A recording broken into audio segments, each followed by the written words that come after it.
Hi, I'm Phil Campion. I'm an agronomist for Agrovista based in Cheshire in North Wales. Today I'm going to give you a brief introduction to maize undersowing, why we should be considering undersowing maize, some of the practicalities of doing so, and also some of the challenges and benefits of undersowing maize. Harvesting can be a particular challenge of growing maize. As we all know, weather conditions are not always ideal. In wet conditions, risk of soil runoff and soil structural damage are increased. Mud on the road should be minimised as much as possible to prevent accidents, and also you don't want to see your greatest asset, the soil, running off down the road.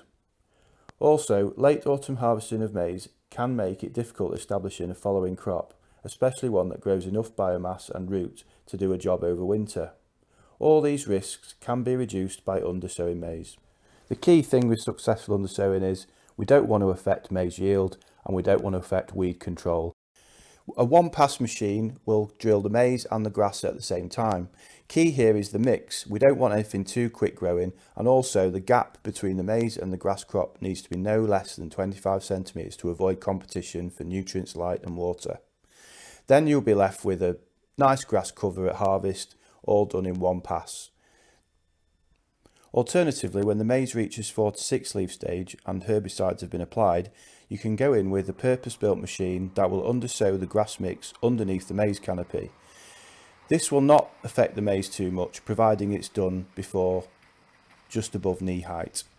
The aim of this is to establish the grass underneath the canopy, and once the maize is harvested, this grass cover can then grow on and do its job of holding the soil together and retaining nutrients. This particular field is going to be used for sheep grazing, but alternatively you can spray it off with glyphosate in spring before cultivating for the next crop. If we take a look at part of a field that's not been undersown versus a part of the field that has been undersown, we can look at the soil differences beneath the surface. So here, where it's not been undersown, the soil is quite tight, it's quite blocky, there's not a lot of activity in terms of roots or worms. There's a bit of a power harrow pan perhaps from the maize cultivations in the previous spring. When you compare that with a part of the field that was undersown with grass, digging up the soil you can see considerable differences where it has been undersown. Apart from the obvious biomass on the surface, there's a lot more root activity going on under the surface on the undersown field.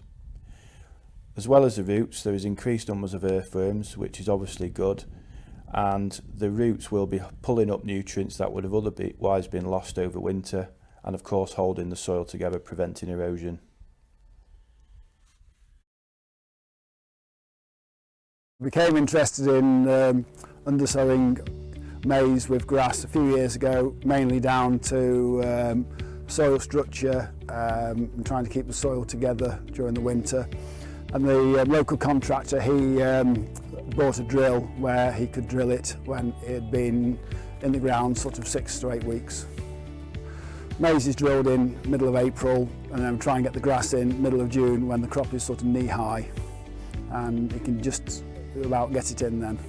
You need to put in a quick growing mix like Enviromax, because it gets away quick and you get enough cover in the bottom. With the cover on at harvest, it does make it a lot easier, and especially in a wet time it keeps the wheels on top of the ground instead of them sinking in. It seems to be a great help. Yeah, the soil structure where we've done it is far more open, because where we don't do it the soil gets so compacted and hard, and it needs a lot more work in the spring to produce the next year's seed bed. And then we've discovered on top of that we end up with a better crop of maize. Up to now we haven't done a great deal with the grass. It was sort of let's see how it goes. But this year we are going to put sheep on it, so we will get a little bit of benefit back from it. Main benefits is down to soil structure, and then of course then we go into greening, because it looks like in a few years time we won't be able to leave maize stubbles bare, so we'll have to do something with them. And then we can put some grass in during the growing season. We won't have to do anything with them in the autumn, and they'll be ready greened. Having a winter crop to feed to sheep, we do run quite a lot of sheep, and that was a first incentive.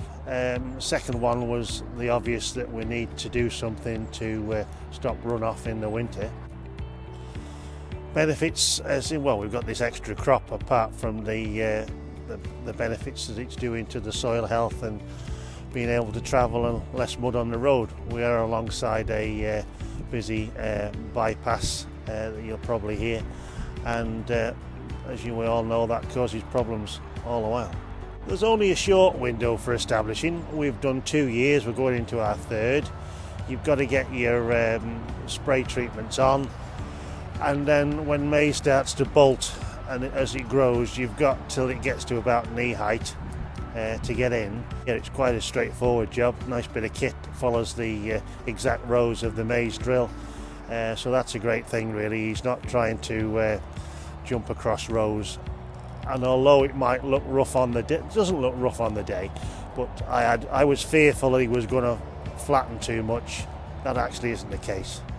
So we're dairy farmers from Cheshire, milking 200 cows with contracting as a sideline. The grass is sown directly the same time as the maize, one machine, one pass.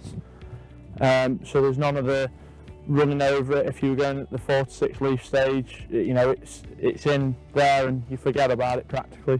We get an incentive from United Utilities. They approached us about it because they're trying to save, we're in a catchment borehole area and they're trying to save as much nitrate losses through the soils as possible.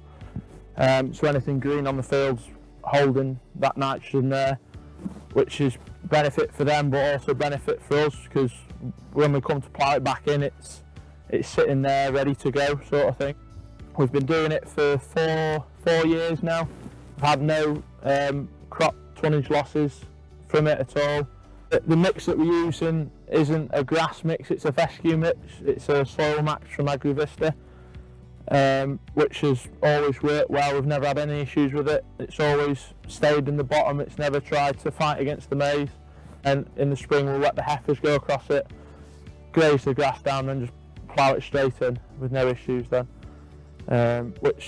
So it's helping the soil, it's feeding the heifers. It's win-win. Don't be afraid of it. Just go for it, because we were a bit, nobody else is doing it really around here, so we were a bit nervy and there were some comments made, but I think it's one of the best things we've ever done to improve the farm, the soil structure, because we've noticed worm increases and more microbial activity, which is helping out a lot really.